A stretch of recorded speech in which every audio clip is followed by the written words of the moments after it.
Assalamualaikum warahmatullahi wabarakatuh. Berjumpa kembali dengan saya Ririn Setiawati. Pada video kali ini saya akan memberikan penjelasan terkait dengan persamaan diferensial separabel. Berikut diberikan definisi dari persamaan diferensial separabel. Persamaan diferensial dalam bentuk umum itu dapat dituliskan dalam bentuk nx, y dx ditambah nx, y dy. Nah, jika mx, y dan nx, y itu dapat disajikan dalam bentuk perkalian antara fungsi f yang hanya bergantung pada x saja dengan fungsi g yang hanya bergantung pada y saja, maka persamaan diferensial dalam bentuk umum mx, y dx ditambah nx, y dy sama dengan 0 dapat dibawa ke bentuk perkalian antara fx dikalikan dengan gy dx untuk mx, y dan fx kecil dikalikan dengan gy kecil dy sama dengan 0 untuk nx, y, maka bentuk persamaan diferensial satu ini yang dinamakan dengan persamaan diferensial separabel. Nah, kenapa dikatakan separabel? Artinya antara variabel-variabel tersebut dapat dipisahkan. Jadi mx, y tadi dapat dipisahkan menjadi perkalian antara fungsi f besar x dengan fungsi g besar y, di mana masing-masing hanya merupakan fungsi dari satu variabel saja, dan nx, y itu menjadi perkalian antara f kecil x dengan g kecil y, yang masing-masing juga merupakan fungsi dari satu variabel saja. Itu yang dinamakan dengan persamaan diferensial separabel. Secara umum persamaan diferensial separabel itu tidak eksak ya, tetapi mempunyai faktor integral yang jelas yaitu mu x, y itu sama dengan 1 per f kecil x dikalikan dengan g besar y. Sehingga persamaan 1, kalau persamaan diferensial separabel tadi tidak eksak tetapi dia mempunyai faktor integral yang jelas yaitu mu x, y, maka ketika mu x, y ini kita kalikan dengan persamaan diferensial separabel pada bentuk 1, maka kita akan peroleh persamaan diferensial eksak berbentuk f besar x dibagi f kecil x dx ditambah g kecil y dibagi dengan g besar y dy sama dengan 0. Ya, jadi persamaan ini diperoleh dengan mengalikan 1 per f kecil x dikalikan g besar y pada persamaan diferensial 1. Nah, persamaan diferensial 2 di mana bentuknya tadi adalah f besar x dibagi f kecil x dx sama dengan atau ditambah dengan g kecil y dibagi dengan g besar y dy itu sama dengan 0. Maka untuk menunjukkan apakah itu persamaan diferensial atau tidak, maka di sini dapat kita definisikan. Kalau f besar x dibagi f kecil x itu dianggap sebagai mx, y yang baru, maka kalau kita turunkan terhadap y, karena semua ini hanya merupakan fungsi dari x, kalau kita turunkan terhadap y, kita peroleh sama dengan 0. Sedangkan untuk nx, y yang baru, di sini berbentuk gy, g kecil y dibagi dengan g besar y, yang mana hanya merupakan fungsi satu variabel y. Oleh karena itu, ketika g kecil y per g besar y kita turunkan terhadap x, maka diperoleh sama dengan 0. Sehingga dapat kita peroleh bahwa persamaan diferensial dalam bentuk f besar x dibagi f kecil x dx ditambah g kecil y dibagi g besar y dy sama dengan 0 itu merupakan persamaan diferensial eksak. Nah, untuk menyelesaikan persamaan diferensial eksak ini ya, karena persamaan 2 itu sudah terlihat bahwa peubah-peubah x dan y-nya itu dapat dipisahkan sehingga mengelompok. Oleh karena itu penyelesaian persamaan diferensial 1 itu hanya dengan mengintegralkan f besar x per f kecil x terhadap dx ditambah integral dari g kecil y dibagi dengan g besar y dy itu sama dengan c. Nah, konsep ini adalah konsep dari antiderivatif. Selanjutnya diberikan contoh persamaan diferensial dalam bentuk X dikurangi 4Y pangkat 4 dx dikurangi X pangkat 3 dikalikan Y kuadrat dikurangi 3 dy sama dengan 0. Dapat kita lihat di sini, mx, y-nya itu adalah X dikurangi 4 dikalikan Y pangkat 4. Nah, ini sudah menjadi perkalian antara dua fungsi dari satu peubah. Yang pertama itu adalah f besar X itu sama dengan X dikurangi 4. G besar Y-nya itu sama dengan Y pangkat 4. Sedangkan untuk nx, y di sini berbentuk X pangkat 3 dikalikan Y kuadrat dikurangi 3. Juga merupakan perkalian antara fungsi X yaitu X pangkat 3, yaitu dinotasikan sebagai f kecil X. Dan di sini Y kuadrat dikurangi 3 dinotasikan sebagai G kecil Y yang merupakan fungsi dari Y saja. Oleh karena itu, persamaan diferensial 4 dapat kita identifikasi sebagai persamaan diferensial separabel.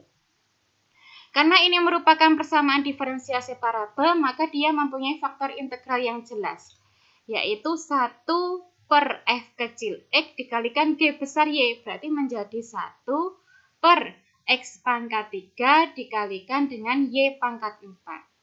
Maka kalau persamaan diferensial 4 ini kita kalikan dengan faktor integralnya, atau kita bagi dengan X pangkat 3 dikurangi Y pangkat 4, maka kita peroleh di sini. X dikurangi 4 dikali Y pangkat 4 dibagi X pangkat 3 per Y pangkat 4. Maka diperoleh X dikurangi 4 dibagi X pangkat 3 dx. Selanjutnya, X pangkat 3 dikalikan Y kuadrat dikurangi 3 dibagi dengan X pangkat 3 Y pangkat 4. Maka diperoleh Y kuadrat dikurangi 3 per Y pangkat 4 dy. Sehingga di sini kita peroleh persamaan diferensial eksak dalam bentuk X dikurangi 4 per X pangkat 3 dx dikurangi Y kuadrat dikurangi 3 per Y pangkat 4 dy itu sama dengan 0. Terlihat jelas dari persamaan diferensial yang baru, kalau di sini itu kita turunkan terhadap Y, maka diperoleh sama dengan 0. Dan untuk suku Y kuadrat dikurangi 3 per Y pangkat 4, kalau kita turunkan terhadap X itu sama dengan 0. Maka ini merupakan persamaan diferensial eksak. Nah, untuk menentukan solusinya, ya, di sini kita sederhanakan dulu. X dikurangi 4 dibagi X pangkat 3 itu akan sama dengan X dibagi X pangkat 3, kita peroleh X pangkat negatif 2. Dikurangi 4 dibagi X pangkat 3, maka diperoleh negatif 4 X pangkat negatif 3. Selanjutnya, Y kuadrat dibagi Y pangkat 4 diperoleh Y pangkat negatif 2. Dikurangi 3 dibagi Y pangkat 4, sehingga diperoleh 3 Y pangkat negatif 4 dy sama dengan 0. Selanjutnya untuk menentukan solusinya di sini tinggal diintegralkan ya. Integral dari X pangkat negatif 2 dikurangi 4X pangkat negatif 3 dx. Integral dari X pangkat negatif 2, maka kita menggunakan aturan pangkat sehingga di sini akan sama dengan 1 per negatif 2 plus 1 dikalikan X pangkat negatif 2 plus 1. Sehingga kita peroleh negatif X pangkat negatif 1, atau kita tuliskan menjadi negatif 1 per X. Selanjutnya, negatif 4X pangkat negatif 3 kita integralkan terhadap X. Maka di sini kita peroleh negatif 4 dibagi dengan negatif 3 ditambah 1. Maka diperoleh negatif 2 dibagi negatif 4 itu adalah plus 2. Selanjutnya, X pangkat negatif 3 ditambah 1, maka diperoleh X pangkat negatif 2. Sehingga di sini diperoleh 2 per X kuadrat.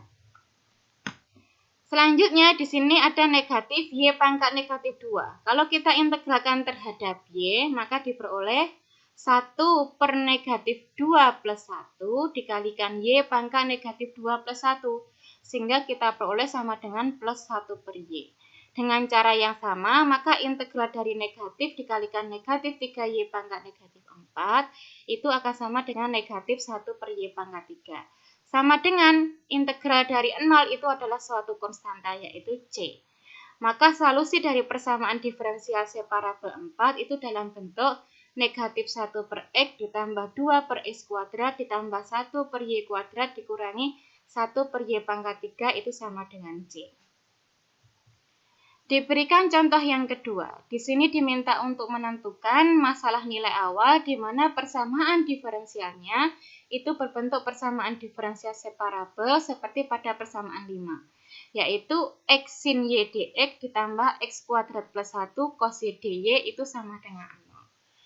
Terlihat jelas bahwa mx, y ini merupakan perkalian antara fungsi x yaitu x dengan fungsi y yaitu sin y. Maka di sini kita definisikan f besar x-nya sama dengan x, g besar y-nya sama dengan sin y.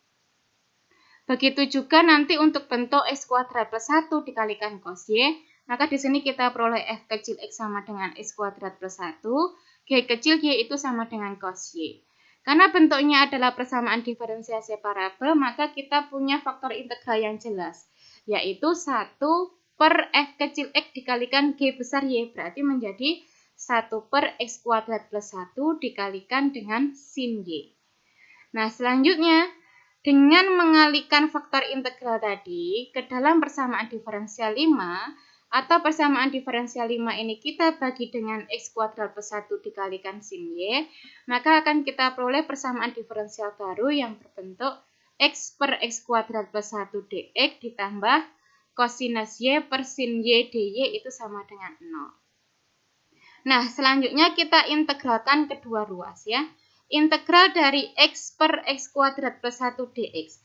Maka kita dapat menggunakan aturan substitusi, yaitu integral dari x per x kuadrat plus 1 dari d dari x kuadrat plus 1 per dikalikan turunan dari x kuadrat plus 1 yaitu 2x.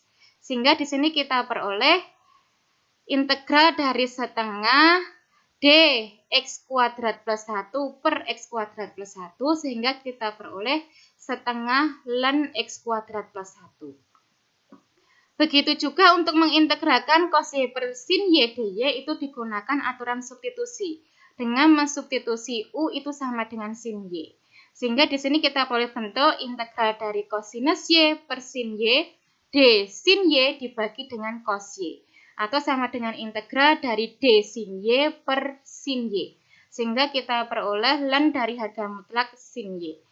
Sama dengan karena bentuknya ini semua dalam bentuk ln, maka integral dari 0 itu sama dengan ln C1. Selanjutnya dengan mengalihkan kedua ruas dengan 2, diperoleh ln x kuadrat plus 1 ditambah 2 ln sin y sama dengan 2 ln C1. Kemudian dengan menggunakan sifat logaritma ya, kalau kita punya 2 ln sin y itu akan sama dengan ln sin y kuadrat. Atau di sini akan sama dengan ln sin kuadrat y. Di sini juga ada bentuk 2 ln C1, maka akan sama dengan ln C1 kuadrat. Karena di sini muncul bentuk penjumlahan ln x kuadrat plus 1 ditambah ln sin kuadrat y. Maka penjumlahan ini dengan menggunakan sifat logaritma akan sama dengan ln dari perkalian antara suku-sukunya, yaitu x kuadrat plus 1 dikalikan sin kuadrat y. Itu akan sama dengan ln C1 kuadrat. Karena kedua ruas di sini memuat ln, maka kita memperoleh hubungan x kuadrat plus 1 dikalikan sin kuadrat y itu sama dengan C1 kuadrat. Selanjutnya di sini dapat kita sederhanakan menjadi bentuk x kuadrat plus 1 dikalikan sin kuadrat y itu sama dengan c, dengan c-nya sama dengan C1 kuadrat. Selanjutnya karena tadi diberikan syarat awal di mana y1 itu sama dengan pi per 2 ya. Maka pada saat x sama dengan 1, y-nya adalah pi per 2. Kita substitusikan ke persamaan dari solusi umumnya tadi. X-nya 1 berarti 1 kuadrat ditambah 1 sama dengan 2 dikalikan sin kuadrat dari pi per 2. Sin kuadrat dari pi per 2 atau sin kuadrat dari 90 derajat. Berarti sama dengan 1. Maka kita peroleh 2 kali 1 itu sama dengan C, kita peroleh C-nya sama dengan 2. Sehingga solusi dari masalah nilai awalnya itu berbentuk X kuadrat plus 1 dikalikan sin kuadrat Y itu sama dengan 2. Demikian yang bisa saya sampaikan terkait dengan persamaan diferensial separabel. Wassalamualaikum warahmatullahi wabarakatuh.